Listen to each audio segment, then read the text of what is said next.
Good morning students, online classes में आप सभी का फिर से स्वागत है। स्टूडेंट्स, हम होट 322 कोर्स पढ़ रहे हैं, principles of food science and nutrition. Students, हम फूड प्रोसेसिंग एंड प्रिजर्वेशन के बारे में पढ़ रहे हैं। फूड प्रोसेसिंग क्या होती हैं, फूड प्रिजर्वेशन क्या है, इसके बारे में अपन पढ़ेंगे। फूड स्पॉइलेज क्या है, फूड प्रोसेसिंग का क्या इंपॉर्टेंस है, मतलब एम क्या है, इसके एम और इम्पोर्टेंस दोनों सिमिलर हैं, तो क्या एम है, क्या इंपॉर्टेंस है, उसके बारे में हमने पढ़ा। स्टूडेंट्स, आज हम पढ़ेंगे इसके मेथड्स क्या क्या है, फूड प्रोसेसिंग या प्रिजर्वेशन के मेथड्स क्या क्या हैं। प्रोसेसिंग क्या है कि रॉ मटेरियल से आपका फूड प्रोडक्ट बनाना, ठीक है, जिसको कि हम खा सके, एक ऐसा वैल्यूबल प्रोडक्ट बनाना, ठीक है। और एक होता है प्रिजर्वेशन। प्रिजर्वेशन मतलब कि किसी फूड प्रोडक्ट को ख़राब होने से बचाने के लिए जो जितने भी ताम झाम हम करते हैं, जितनी भी चीज़ें हम यूज़ करते हैं, जो भी हम प्रोसेस करते हैं, वो क्या कहलाता है, प्रिजर्वेशन कहलाता है। मतलब कि लंबे समय तक हम किसी चीज़ को कैसे इस्तेमाल कर सकें, तो उनके लिए जो एडिटिव्स जो हम यूज़ करते हैं ताकि वो स्पॉइलेज ना हो, ख़राब ना हो, तो वो सारी चीज़ें क्या कहलाती हैं, वो प्रोसेस क्या कहलाती है, फूड प्रिजर्वेशन कहलाती है, ठीक है। तो अपन इसके मेथड्स के बारे में बात करेंगे। स्टूडेंट्स, क्या क्या मेथड होते हैं फूड प्रोसेसिंग और फूड प्रिजर्वेशन के। तो सबसे पहले है एस्पेसिस। एस्पेसिस में क्या होता है स्टूडेंट्स कि जो भी आपके फूड प्रोडक्ट हैं, जैसे कि आपके कोई फ्रूट्स हैं, कोई वेजिटेबल हैं, कुछ जिनके छिलके को अलग करके और उनको यूज़ किया जाता है, उनको पीलिंग करके रख देते हैं, जिससे क्या होता है कि वो ख़राब नहीं होते हैं। फॉर एग्ज़ाम्पल बनाना है, कोकोनट है, बनाना के क्या करते हैं अपन, उसको छिलका हटा के और जो जो बनाना है उनके चिप्स वगैरह बना देते हैं, ठीक है। कोकोनट हैं, वेजिटेबल्स हैं, सेल ऑफ नट्स है, हस्क ऑफ ग्रेन्स है, मतलब जो आपके खाद्यान्न जो हैं उनका जो छिलका है उसको हटा देना, ये सारी चीज़ें क्या करते हैं, ये क्या करते हैं, प्रिवेंशन ऑफ माइक्रोबायल कंटामिनेशन। जो क्या करते हैं कि जो आपके माइक्रोबायल से जो कंटामिनेशन हो रहा है, ख़राब हो रहे हैं, उसको प्रिवेंट करते हैं, ठीक है। देन नेक्स्ट बात की सिंपल से कुछ मेथड्स हैं, इनको आपको याद रख लेना, पढ़ लेना है। कुछ इंपॉर्टेंट और हैं जिनके बारे में डिटेल में पूछा जाता है, वो भी मैं आपको नोट करवा दूँगी। ड्राइंग। ड्राइंग क्या है स्टूडेंट की, जब हम किसी भी चीज़ को सूखा देते हैं, या तो अपन सनलाइट में सुखाएंगे उसको, या फिर अपन कहीं छायादार जगह सुखाएंगे। अगर कोई कलर्ड चीज़ है तो उसे हम डायरेक्ट सनलाइट में नहीं सुखाएंगे, जैसे आपकी मिर्च है, धनिया है, तो इनकी फ्रेगरेंस जो है वो ख़त्म हो जाती है डायरेक्ट सनलाइट में अपन सुखाते हैं। तो इनके लिए क्या करते हैं, अपन कोई टनल यूज़ करते हैं या फिर कोई ड्रायर यूज़ करते हैं। आप लोग एग्रीकल्चर को जानते हो कि भाई अपन कैसे सुखाते हैं, क्या करते हैं। लेकिन जैसे कि कोई जैसे गेहूँ है, मक्का है, ज्वार है, चावल है, ये सारी चीज़ें अपन जब इनकी प्रोसेस करते हैं, थ्रेसिंग करते हैं, तो इनको सुखाने के लिए क्या धूप की अपने को ज़रूरत होती है, तेज़ धूप की, क्योंकि आपको पता है कि खाद्यान्न जो है उनमें 10 to 12% ही मॉइस्चर कंटेंट होना चाहिए, ठीक है। तो अपन उनको छाया में नहीं सुखाएंगे तो इतना नहीं हो पाएगा, ठीक है, क्योंकि उनमें मॉइस्चर ज़्यादा होता है, ठीक है।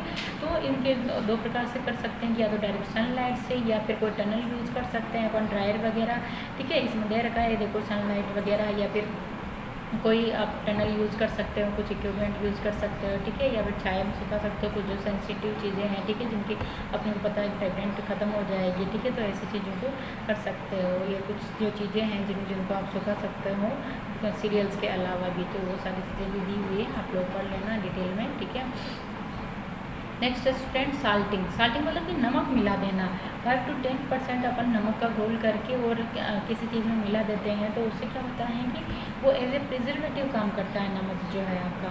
तो इससे कुछ जो आपके एंजाइम हैं या फिर कुछ जो फंगी वगैरह जो प्रोड्यूस हो रहे, कंटामिनेटेड कर रहे हैं आपके फूड प्रोडक्ट को, तो वो आपको प्रिजर्व करके रखें, उस फूड प्रोडक्ट को प्रिजर्व करके रखेंगे, ठीक है। तो साल्ट भी हेल्प करता है। देन नेक्स्ट है आपका स्टूडेंट शुगरिंग। शुगरिंग मतलब कि शक्कर मिला देना। जैसे आप लोग अच्छे से जानते हो कि स्क्वेश बनाते हैं हम जब बारिश के सीज़न में, आपके जब विंटर सीजन में, सॉरी समर सीजन में काफ़ी ज़्यादा जब बारिश हो रही होती है, आपका ये समझ लो कि जुलाई अगस्त और जून के लास्ट में बहुत ज़्यादा मात्रा में आपके नींबू मिलते हैं, ठीक है। अभी नींबू बहुत महंगे हैं, ठीक है। और तब आपका जो आपका समर सीजन जो है उस वक्त काफ़ी नींबू मिलते हैं सस्ते में, तो उस वक्त क्या वो नींबू खराब ही जल्दी हो जाते हैं, तो उनको अपन क्या करते हैं स्क्वेज बना के रख लेते हैं, ठीक है, स्क्वेज बना के रख लेते हैं, क्योंकि उनकी शिकंजी बना के तो अपन लंबे टाइम तक नहीं रख सकते, या नींबू भी नहीं रख सकते, ठीक है। तो अपन क्या करेंगे उनका स्क्वेज बना के रख देंगे, स्क्वेज बना के एक बोतल में भर के रख देंगे, ठीक है। जो प्रिजर्वेटिव आप सोडियम मेटाबाइसल्फेट यूज़ करते हैं वो यूज़ कर लेंगे, क्योंकि नींबू क्या है कलरलेस फ्रूट है, ठीक है, तो वो यूज़ करेंगे अपन। अपना आगे बात करेंगे कलर पे क्या यूज़ करते हैं और कलरलेस पे क्या यूज़ करते हैं, ठीक है। तो फिर उसको अपन इस सीज़न में जैसे कि गर्मी है तो शरबत बनाने में अच्छे से यूज में ले सकते हैं, ठीक है, क्योंकि अब इस वक्त नींबू बहुत महंगा है और आप उस वक्त उसको सेव करके रखेंगे तो पूरा साल भर 6 महीने, साल भर 7-8 महीने आप उसको यूज़ कर सकते हैं, ठीक है। तो आपको डेली अगर अवेलेबिलिटी नहीं है नींबू की तो भी आप यूज़ कर सकते हैं। ऐसे संतरे हैं जब फुल मिल रहे हैं तब उनका स्क्वेज, अपन टमाटर का सॉस वगैरह बनाते हैं, जैम बनाते हैं, जेली बनाते हैं, तो इन सब में क्या चीज़ चाहिए होती है, सिर्फ आपको शक्कर की चाशनी चाहिए होती है, शक्कर का कंसंट्रेशन ज़्यादा चाहिए होता है, लगभग आपका 60 से 70-80% आपको शक्कर चाहिए। आप लोग एग्रीकल्चर को जानते हो, जैम जेली में आपको पूरा अच्छे से मालूम है कि शक्कर पे ही डिपेंड होता है, शक्कर ही एज ए प्रिजर्वेटिव का कार्य करती है, तो शुगरिंग भी एज ए प्रिजर्वेटिव कार्य करती है। पिकलिंग बहुत इंपॉर्टेंट चीज़ है, पिकलिंग भी कि अपन जो अचार बनाते हैं, ठीक है, केरी अपन 12 महीने तक केरी की सब्ज़ी नहीं बना सकते हैं, ठीक है, गुंदे की सब्ज़ी नहीं बना सकते, केर की सब्ज़ी नहीं बना सकते हैं आप, बाकी आंवले हैं या फिर मिर्च है, आपके गाजर हैं, मूली है, ये सारी चीज़ें, ये जो गाजर, मूली, मटर, ये कुछ टाइम के जो सीजनल 1.5 से 2 महीने की जो फ्रूट वेजिटेबल्स हैं, इनको अपन 4 से 5-6 महीने तक यूज़ में ले सकते हैं, ठीक है। तो ये सारी चीज़ें पिकलिंग करके आप नींबू का भी अचार बना के, और भी बहुत सारे अचार होते हैं, तो उन सब चीज़ों को अचार बना के, अचार में क्या करना है आपको कि इसमें एज ए प्रिजर्वेटिव क्या होता है, एक तो नमक होता है, एक ऑयल होता है, ठीक है, और सिरका होता है, सिरका ले सकते हैं, तो उससे क्या होता है विनेगर वगैरह भी उसमें ले सकते हैं। देखो मैंगोज, लाइम, आंवला और ginger, turmeric and green chillies, इन सब चीज़ों के अचार बनाते हैं, अपन सबको पता है। इसमें क्या करते हैं कि 10 to 15% कंसनट्रेशन ऑफ साल्ट ले लेते हैं अपन, ठीक है। अपन देखते हैं ना अचार में थोड़ा नमक तेज होता है क्योंकि वो एज ए प्रिजर्वेटिव कार्य करता है, ठीक है। 10 to 15 ये एग्जाम में डायरेक्टली पूछ लिया जाता है स्टूडेंट्स की आपके चीनी का कंसंट्रेशन कितना होना चाहिए और पिकलिंग में नमक का कंसंट्रेशन साल्ट का कितना होना चाहिए, तो 10 to 15% होता है, ठीक है। और नेक्स्ट है आपका फर्मेंटेशन। फर्मेंटेशन का बेस्ट एग्जांपल है आपके चाय की पत्ती, ठीक है। ये जो अपन चाय की पत्ती यूज करते हैं ये क्या फर्मेंट है, ठीक है। इतने समय बाद भी ये कितने भी टाइम तक आप रखते हो ये ख़राब नहीं होती, ठीक है।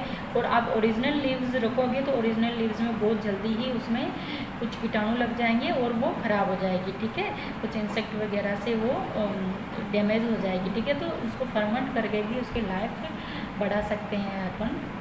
देन नेक्स्ट है चीज़ मेकिंग। चीज़ अपन जो चीज़ बनाते हैं दूध से, चीज़ का कुछ समय तक अपन उसको जो फ्रीजिंग पॉइंट है या फिर रेफ्रिजरेट करके और यूज़ कर सकते हैं, लेकिन दूध को अपन 1 या 2 दिन से ज़्यादा यूज़ नहीं कर सकते क्योंकि मिल्क प्रोडक्ट ही सबसे ज़्यादा, मिल्क ही एक ऐसी चीज़ है जिसमें सबसे ज़्यादा माइक्रो ऑर्गेनिज्म ग्रोथ करते हैं, ठीक है। मिल्क प्रोडक्ट में भी सब नहीं करते हैं, लेकिन कुछ चीज़ें हैं जैसे कि चीज़ वगैरह हैं तो ये कुछ समय के लिए अपन रख सकते हैं, ठीक है, लॉन्ग पीरियड तक रख सकते हैं, तो ये भी एज ए प्रिजर्वेटिव हो गया। देन नेक्स्ट है स्मोकिंग। स्मोकिंग में क्या होता है स्टूडेंट्स की अपन धुआं करके कुछ माइक्रो ऑर्गेनिज्म को अपन उनकी ग्रोथ को कंट्रोल कर सकते हैं, ठीक है। ये परमानेंट नहीं है लेकिन टेम्प्रेरी है, ठीक है। जैसे कि आपका रेफ्रिजरेटर है वो परमानेंट नहीं है लेकिन कुछ समय के लिए उस चीज़ को डीएक्टिवेट कर देता है, ठीक है। देन नेक्स्ट है कोल्ड प्रिजर्वेशन। कोल्ड प्रिजर्वेशन में ये अलग अलग टाइप का होता है स्टूडेंट। कोल्ड प्रिजर्वेशन जिसमें आपका रेफ्रिजरेटर होता है, रेफ्रिजरेटर की क्या रेंज होती है, रेफ्रिजरेटर की रेंज होती है आपका 0 to 5 सेल्सियस, ठीक है, 0 to 5 सेल्सियस होती है। रेफ्रिजरेटर की बात कर रही हूँ मैं, रेफ्रिजरेटर के जो रेंज है टेम्परेचर की वो कितनी होती है 0 to 5। और अगर अपन फ्रीजिंग की बात करें या फ्रीज़र की बात करें तो फ्रीज़र का कितना होता है -18 to -40, ठीक है, -40 होता है आपका रेफ्रिजरेटर का टेम्परेचर, -18 to -40 सेल्सियस, ठीक है, सेंटीग्रेड, ठीक है। तो ये है आपका रेफ्रिजरेटर का 0 to 5 degree Celsius and -18 to 40 है आपका फ्रीजिंग का है, ठीक है, टेम्परेचर। तो ये कोल्ड स्टोरेज में कुछ 2-3 टाइप के होते हैं। कोल्ड स्टोरेज में अपन जो चीज़ें रखते हैं वो उनसे ढिलाई बढ़ जाती है। एक तो है सेलर स्टोरेज टेम्परेचर, जिसका टेम्परेचर क्या होता है 15 डिग्री सेल्सियस, ठीक है। तो इनमें क्या क्या रखते हैं, रूट चीज़ें जैसे कि पोटैटो है, अनियन है, ये सारी चीज़ें इनमें रखते हैं। रेफ्रिजरेटर या चिलिंग टेम्परेचर, रेफ्रिजरेटर का कितना मैंने बताया आपको 0 degree centigrade to 5 degree centigrade होता है, ठीक है। देन नेक्स्ट है जिसमें क्या क्या रखते हैं, देखो इसमें 2 से 7 दिन के लिए अपन रेफ्रिजरेट कर सकते हैं। जैसे अपन फ्रूट वेजिटेबल्स वगैरह करते हैं ना, फ्रीज में रख देते हैं, अपन कहते हैं ख़राब नहीं होती है, ठीक है। लेकिन बहुत लंबे समय तक अपन नहीं रख सकते। वो आपने देखा होगी फ्रीज इंजरी भी हो जाती है कितनी बार उनके अंदर, ठीक है। देखा आपने लौकी में देखा होगा सबसे ज़्यादा फ्रीज इंजरी होती है, जिसमें कि अपन उसको जब काटते हैं तो अंदर से वो काला कलर की दिखाई देती है, ठीक है। वो क्या है, फ्रीज इंजरी है। तो अपन उनको 2 से 7 दिनों के लिए रख सकते हैं। उसके बाद टोमेटो में भी देखा होगा आपने, टोमेटो है, ब्रिंजल है, उनकी स्किन थोड़ा मुरझा जाती है, श्रिंक हो जाती हैं। तो ये सारी चीज़ें बहुत लंबे समय के लिए प्रिजर्वेटिव नहीं है, प्रिजर्व नहीं कर सकते इन सब चीज़ों को अपन, ठीक है। 2 से 7 दिन भी मैक्सिमम हो गए हैं, ठीक है, 2 to 7 डेज भी। इसमें क्या क्या रख सकते हैं, ये सारी चीज़ें आप पढ़ लेना। फ्रीजिंग में मैंने बताया था आपको टेम्परेचर कितना होता है, -18 to -14, ठीक है। जिसके अंदर अपन क्या क्या रख सकते हैं, जैसे फ्रोजन पीस की बात करते हैं अपन। फ्रोजन अपन कहते हैं ना कि 12 महीने अपन मटर पनीर बनाते हैं, तो 12 महीने आपके मटर तो लगता नहीं है, तो मटर पनीर कैसे बनाते हैं अपन, फ्रोजन कर देते हैं उनको, ठीक है। क्या करते हैं अपन कि उनको फ्रीजिंग पॉइंट पर रख देते हैं। जो एक पॉली है उसके अंदर बिल्कुल एयर टाइट पॉली में पैक करके और उनको अपन फ्रोज़न के लिए रख देते हैं। तो वो पीज़ हैं, आपके कुछ वेजिटेबल हैं, जूसेस हैं, ये सारी चीज़ें, मीट प्रोडक्ट्स वगैरह हैं, फिश वगैरह, इन सारी चीज़ों को अपन फ्रोज़न कर देते हैं, वो कहलाता है फ्रीजिंग, ठीक है। फिर है हीट प्रिजर्वेशन। हीट प्रिजर्वेशन में बहुत सारे हैं स्टूडेंट्स, आपका हाई हीट पे, लो हीट पे, मीडियम हीट पे। जैसे कि पास्चराइजेशन है, अपन जो दूध लाते हैं, अपन डेयरी का जो दूध अपन पीते हैं, तो वो क्या है, पास्चराइज्ड है, जिसको कि 68 डिग्री सेंटीग्रेड से लेके 100 डिग्री सेंटीग्रेड, 100 डिग्री सेंटीग्रेड क्या है स्टूडेंट्स, बॉइलिंग पॉइंट है, ठीक है। आपको एग्जाम में पूछ भी सकते हैं कि बॉइलिंग पॉइंट कितना है, तो 100 डिग्री सेंटीग्रेड। पास्चराइज्ड मिल्क कितने डिग्री पे यूज़ किया हुआ होता है, तो वो 68 degree centigrade to 100 degree centigrade का हो सकता है। तो अपन पास्चराइज्ड मिल्क को थोड़ी देर के लिए तो रख सकते हैं खुले में, और 1-2 दिन तो यूज़ कर सकते हैं, लेकिन उसके बाद यूज़ नहीं कर सकते, इसमें माइक्रो ऑर्गेनिज्म की ग्रोथ बढ़ जाती है, ठीक है। तो ये जो कुछ चीज़ें हैं टेम्परेरी है, ठीक है, ये परमानेंट नहीं है, ठीक है। तो इसमें क्या करता है, ये किल नहीं करता है, ये सिर्फ उनको थोड़ी देर के लिए कवर करके रखता है। लेकिन कुछ मेथड ऐसे हैं जो हाई हीट पे हैं, तो वो बिल्कुल किल करते हैं, माइक्रो ऑर्गेनिज्म को किल करते हैं, ठीक है।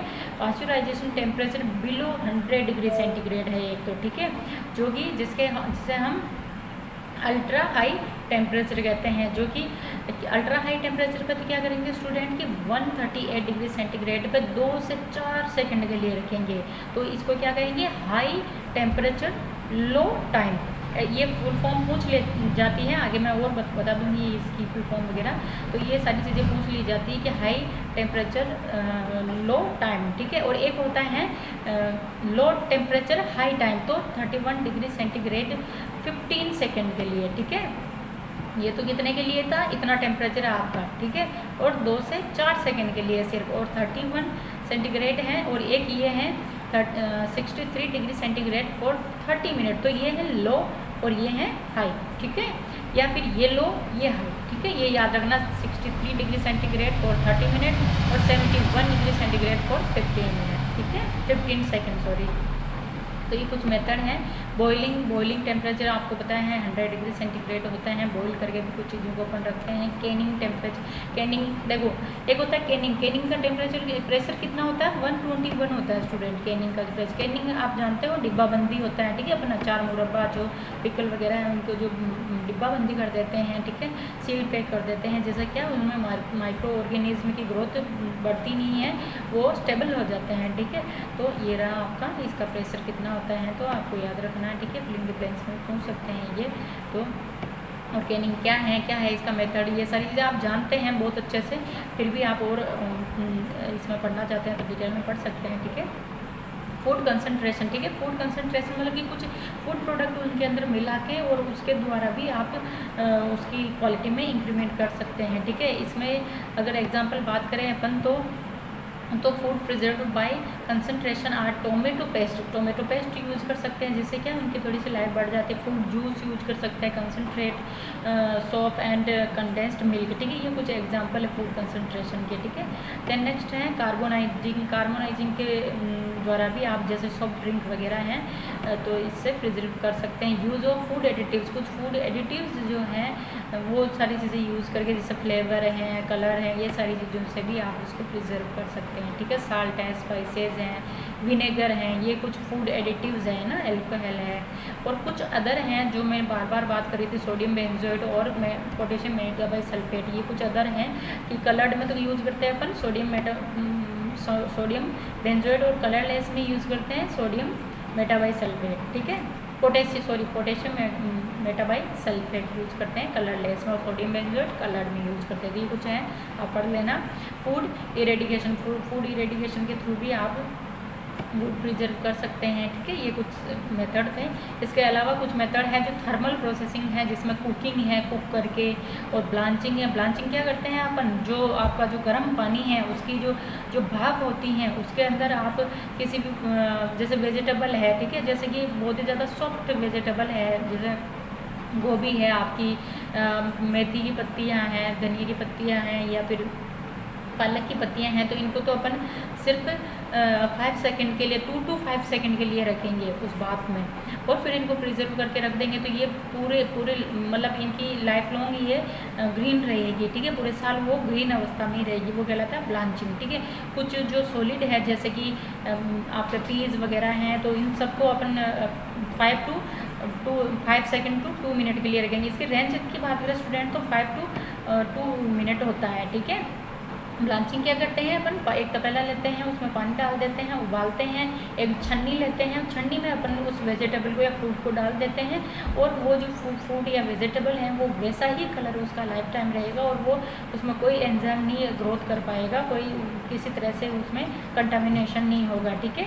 और फिर उसको फ्रीजिंग पॉइंट पे रख देंगे या कैनिंग करके रख देंगे, ठीक है, सुखा के, और उसको डिब्बाबंदी करके रख देंगे या फिर फ्रीज में रख देंगे, तो वो वैसा का वैसा ही रहेगा, ठीक है। पास्चुराइजेशन आपको पता है, जो आपका जो मिल्क वगैरह आता है जो कि 68 degree centigrade to 100 degree centigrade पर होता है, ठीक है। कमर्शियल स्टेरिलाइजेशन, ये बड़े बड़े जो उद्योग वगैरह हैं उनमें जो करते हैं बैक्टीरिया के कंटामिनेशन को रोकने के लिए, ठीक है, बैक्टीरियल ग्रोथ, फंजी ग्रोथ को रोकने के लिए। कैनिंग आपको पता है कि डिब्बाबंदी को कहते हैं, ठीक है। एक जार में जो एयर टाइट में अपन जो कर देते हैं, बंद कर देते हैं किसी फूड प्रोडक्ट को, तो वो एयर नहीं जाती है, जिससे कि उसका जो कंटामिनेशन पॉइंट है कंट्रोल हो जाता है, ठीक है। कुकिंग जानती हैं आपकी, किसी चीज़ को कुक करके और उसके माइक्रो ऑर्गेनिज्म की ग्रोथ को रोक सकते हैं, ठीक है, बिल्कुल पूरी तरह से रोक सकते हैं। तो ये कुछ मेथड है स्टूडेंट, आप लोग को ये अच्छे से पढ़ लेना। इनका मैंने क्वेश्चन भी सोल्व करने के लिए दिया है आपको, आप एक बार सोल्व कर लेना। आज के लिए इतना ही, थैंक यू सो मच।